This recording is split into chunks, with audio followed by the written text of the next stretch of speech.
Hey everyone, excited to hang out with you today. Thanks for checking in for your daily encouragement. I'm in my office here at Church on the Ridge, and I have on the back wall here a map.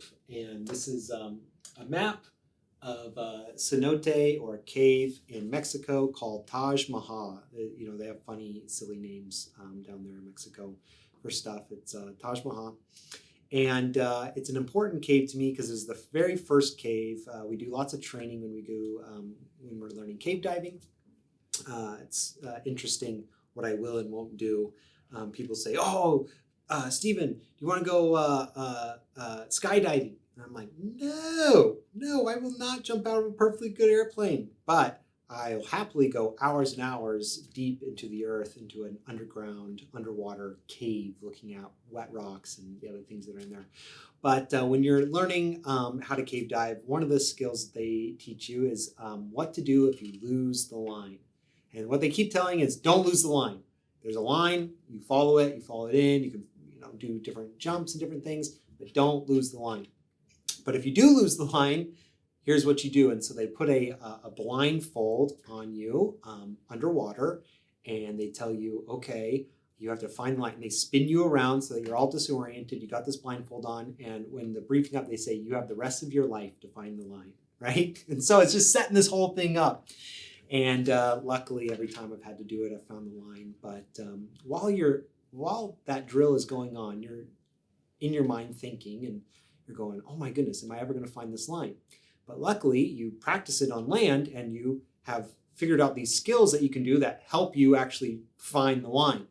The last thing you want to be is trying to be in a situation like that and figuring out how to find a line with no skills or no practice and no bank of information to be able to pull from. And the same thing can happen to us here in our spiritual lives. We can go through things, stuff can happen, we can find ourselves in a place that we never thought we would be. And instead of having a big bank of stuff that we can pull from either spiritually or from the Bible or just talking to God, we are empty. And now we're trying to find this line with nothing in the tank.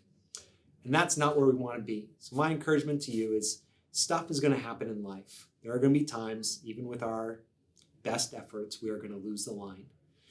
Make sure you filled yourself up with the Lord. Make sure you've committed yourself to Him. Read Ephesians 4. It's a really good one if you haven't read it. And just allow it to fill you up. Allow it to fill your life. And see there's things that you can start incorporating into your life too. And then when those things come up, when the line is gone, you won't be trying to figure it out on the spot. Maybe in a very dicey situation, but you'll be able to pull from what God has spoken to you and what He's given to you in His Word in the Bible. Let me pray for you.